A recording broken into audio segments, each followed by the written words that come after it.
Doctor Shri Nanasaheb Dharmadhikari प्रतिष्ठान, रेवदंडा अलिबाग, जिल्हा रायगड यांच्या वतीनं नाशिक शहरात रविवारी भव्य स्वच्छता अभियान राबवण्यात आले. सकाळी 7:30 ते 10:30 या वेळेत झालेल्या या उपक्रमात शेकडो स्वयंसेवकांनी उत्स्फूर्त सहभाग नोंदवला. सातपूर परिसरासह शहरातील विविध शासकीय कार्यालये, प्रमुख रस्ते आणि शैक्षणिक संस्थांच्या परिसरात साफसफाई करण्यात आली. सातपूर पोलीस स्टेशन, जिजामाता विद्यालय, छत्रपती विद्यालय, मॉडर्न विद्यालय, अशोकनगर परिसर, स्वामी विवेकानंद नगर, विश्वासनगर तसेच सातपूर बस स्टँड, मायको हॉस्पिटल परिसर आदी ठिकाणी मोठ्या प्रमाणात कचरा संकलन करण्यात आले.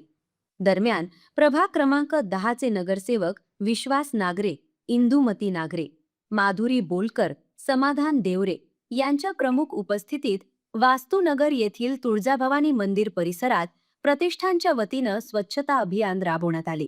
यावेळी चारही नगरसेवकांनी हातात झाडू घेत परिसराच्या स्वच्छता मोहिमेत सहभाग नोंदवला.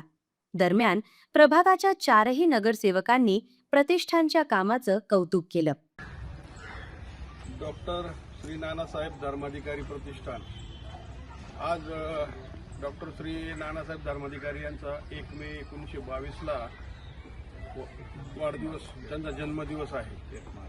1 मार्च आणि 1 मार्च 1942ला त्यांनी रेवदंडा इथून या प्रतिष्ठानची सुरुवात केली आणि तिथून लोकांना सेवा देण्याची किंवा लोकांना जे काही त्यांचे प्रतिष्ठानतर्फे सेवा करता येईल ती ज्या सर्व गोष्टींची त्यांनी बऱ्याच त्रास पण सहन केलेला आहे. त्यांचं पुस्तक पण मी वाचलं, त्यांना खूप त्रास दिलेला आहे काही लोकांनी, तो पण त्यांनी सहन केला आणि तो सहन करून त्यांनी फक्त जनसेवा करायची म्हणून त्यांनी हे आज नानासाहेब नाहीये, त्यांचे मुलं आप्पासाहेब हे पण आज म्हणजे मी रेवदंड्याला गेलो पण माझं त्यांचं दर्शन नाही झालं. मी परळीमध्ये एकदा गेलो होतो, परळीत माझं त्यांचं दर्शन झालं होतं. परळीला एकदा विरोधी पक्षनेते धनंजय मुंडे होते, त्या कार्यक्रमाला मी गेलो होतो. त्या कार्यक्रमात खूप मोठं परळी शहरात एवढं स्वच्छता झाली होती एका दिवसामध्ये. मला वाटलं पाटकर काकांनी सांगितलं की काही ठिकाणी खूप अग्रेसिव्ह लोक असतात, स्वतःहून येऊन आणि स्वच्छतेचं हे त्यांना कळतं काय आहे नाही आणि आपल्यालाही कळतंय. आता आपण जर नाही केलं तर आपल्यालाच उद्या डास वाढतील किंवा काही आरोग्याला आपल्या लहान लहान मुलांना धोकादायक होईल. हे नानासाहेबांनी केलेलं काम खूप मोठं आहे. याला जर चालू ठेवलं तर आपल्यालाच पुढल्या भविष्यामध्ये याचा खूप फायदा होणार आहे. आज आपल्याकडे प्रभाग 10 मध्ये म्हणजे सातपूर पोलीस स्टेशन असेल, SI हॉस्पिटल असेल, मायको हॉस्पिटल असेल, सातपूर बस स्टँड असेल, संजीवनगर हॉस्पिटल असेल, शिवाजी विद्यालय आपलं कॉलनीतलं असेल किंवा जिजामाता विद्यालय, प्रगती विद्यालय असेल अशोकनगरचं, मॉडर्न विद्यालय अशोकनगर, स्वामी विवेकानंद भाजी मार्केट अशोकनगर आणि आपली बोलकर पोलीस चौक या सगळ्या ठिकाणी आपलं स्वच्छता मोहीम चालूच आहे प्रभाग 10 मधली. पण गंगा म्हणजे पूर्ण सगळीकडेच आज महाराष्ट्रामध्ये सगळीकडे चालू आहे. का तर नानासाहेब धर्माधिकारी यांचा वाढदिवस आहे आणि त्या वाढदिवसाच्या निमित्त धरून आपण हे त्यांनी जे केलेलं काम आहे ते पुढे चालत ठेवतोय. हा खूप आपल्याला असं म्हणजे देवरूपी माणूस भेटलेला आहे. त्या माणसाचं जर कार्य आपण चालू ठेवलं तर आपल्याला कुठल्या अडचणी येणार नाही आणि माझ्या ह्या कार्याला सदैव माझी मदत पण राहील आणि मी सदैव या प्रतिष्ठानाला जोडलेला राहील. या प्रतिष्ठानबरोबर जेही काय असेल काम ते मी करत राहील. एवढंच मी आज पाटकर काकांच्या याच्यातून मी तुम्हा सर्वांना सांगतो, शुभेच्छा देतो.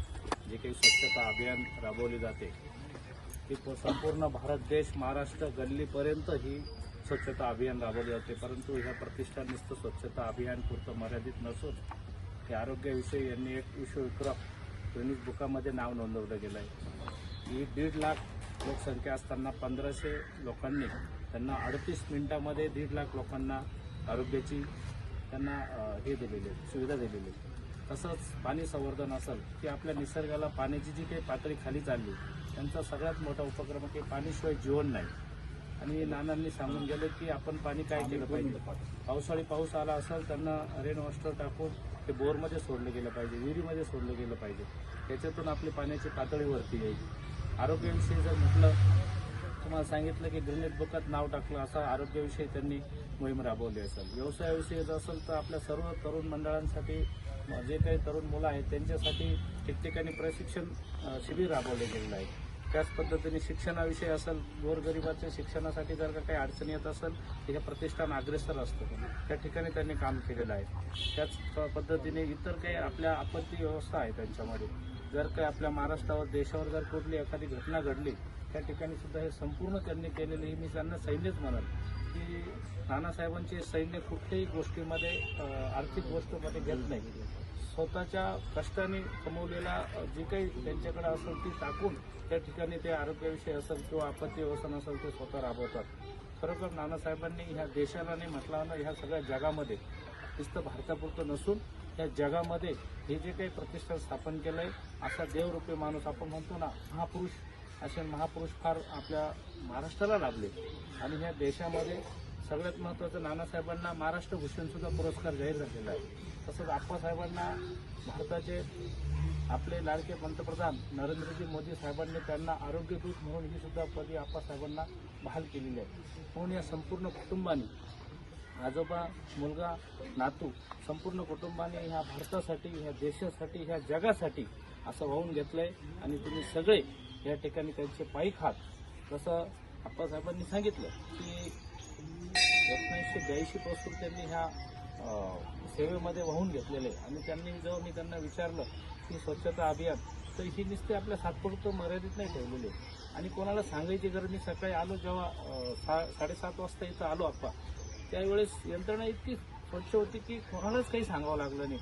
आपण 10 लोक एकत्र आलो तर आपण म्हणतो हे कर ते कर, परंतु त्यांची यंत्रणा एवढी स्वच्छ होती की ज्याला जो स्पॉट दिला तिथं गेला आणि स्वच्छता अभियान राबवली. आपल्या नाशिक महानगरपालिकेला मी एवढंच सांगू इच्छितो की जर का हे नागरिक, हे पाईक जर एवढे स्वच्छता अभियान राबवू शकतात तर नाशिक महानगरपालिकेने सुद्धा व इतर जे काही प्रतिष्ठान असतील या संपूर्ण देशामध्ये, आपण म्हणतो ना की आमचं प्रतिष्ठान आहे, आमचं मंडळ आहे, तर नाशिक महानगरपालिकेच्या संगतीने सगळ्या प्रतिष्ठानांनी जर का अशीच मोहीम हाती घेतली तर आपण नक्कीच स्वच्छता अभियान पूर्ण करू. या ठिकाणी आज नानासाहेबांच्या शताब्दीनिमित्त हा जो काही उपक्रम पूर्ण देशभर चालू आहे, आमच्या पूर्ण चारही नगरसेवकांतर्फे, आमच्या भारतीय जनता पार्टीतर्फे व आपले लाडके आमदार, त्यांची थोडीशी तब्येत खराब असल्यामुळे ताईसुद्धा या ठिकाणी येणार होत्या, परंतु तब्येती खेरीज ते आल्या नाही. त्यांच्यातर्फे सुद्धा खूप खूप तुमचं आम्ही ऋणी आहोत. कारण तुम्ही स्वच्छता अभियान राबवतील तेव्हा नागरिक राबवतील तेव्हा महिला राबवतील, एवढं सांगतो. आज सायंकाळी सगळ्यांना अजून एक विनंती करतो की आपल्या भगवा झेंड्याची तास राखण्यासाठी सगळ्यांनी आपण हिंदू एकता मोर्चा, हिंदू संमेलन जनता राजा ग्राउंडवर आपण आयोजित केलेलं आहे. त्या ठिकाणी सुद्धा सगळ्यांनी त्या ठिकाणी येऊन त्या कार्यक्रमाची शोभा वाढवावी असं सांगतो. व पुनश्च सगळ्यांचं आम्ही आमच्या प्रभाग क्रमांक 10चे चारही नगरसेवक तुमचे ऋणी आहोत. कारण आज प्रभाग पूर्ण स्वच्छ दिसतोय. जे महापालिकेकडनं काम होत नाही ते तुमच्या सगळ्या पायकांनी केलं, त्याबद्दल तुम्हाला सगळ्यांना शुभेच्छा देतो व थांबतो. यांच्या वाढदिवसानिमित्त सर्व भारतात स्वच्छता अभियान चालू आहे आणि ही सगळ्यांना दखल घ्यायची आहे का सगळ्या ठिकाणी स्वच्छता पाहिजे आणि सगळ्यांना पाहिजे तसं उचलला कचरा टाकला. स्वच्छता कशासाठी पाहिजे तर पुऱ्या भारतामध्ये पाहिजे. आणि सगळ्यांना आपण प्रभाग 10 मधून आम्ही चारही नगरसेवक बोलतो, आम्ही स्वतः स्वच्छता केली. स्वच्छता करून आम्ही गाडी पण भरली. धर्माधिकारी प्रांत प्रतिष्ठा आज यांचा वाढदिवसानिमित्त आज आपले काका आहेत, फाटक काका, दरवर्षाप्रमाणे आज या ठिकाणी स्वच्छता मोहीम होत राहते. खरंच स्वच्छता मोहीम करणं खूप गरजेचं आहे. आपलं आरोग्य, सुख, समृद्धी हे स्वच्छतेवरच असतं आपलं सगळं आरोग्य. त्यासाठी आज काकांनी जो पुढाकार घेतलेला आहे स्वच्छता मोहीमचा, मी खरंच काकांना खूप खूप शुभेच्छा देते. खूप चांगला असा आज ह्या दिवशी दरवर्षाप्रमाणे आजच्या दिवशी स्वच्छता मोहीम होते. खरंच चांगलं आहे काका. तुमच्या माध्यमातून आपल्याला कळतं की कुठं कुठं स्वच्छता करणं खूप गरजेचं आहे. त्यासाठी मी सगळ्यांना खूप खूप शुभेच्छा देते आणि डॉक्टर साहेबांना वाढदिवसाच्या खूप खूप शुभेच्छा.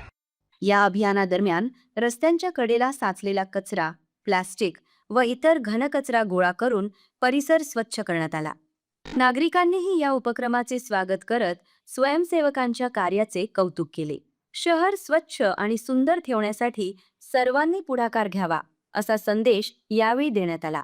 प्रतिष्ठानच्या वतीनं भविष्यातही अशा सामाजिक उपक्रमांचे आयोजन करण्यात येणार असल्याची माहिती आयोजकांनी दिली.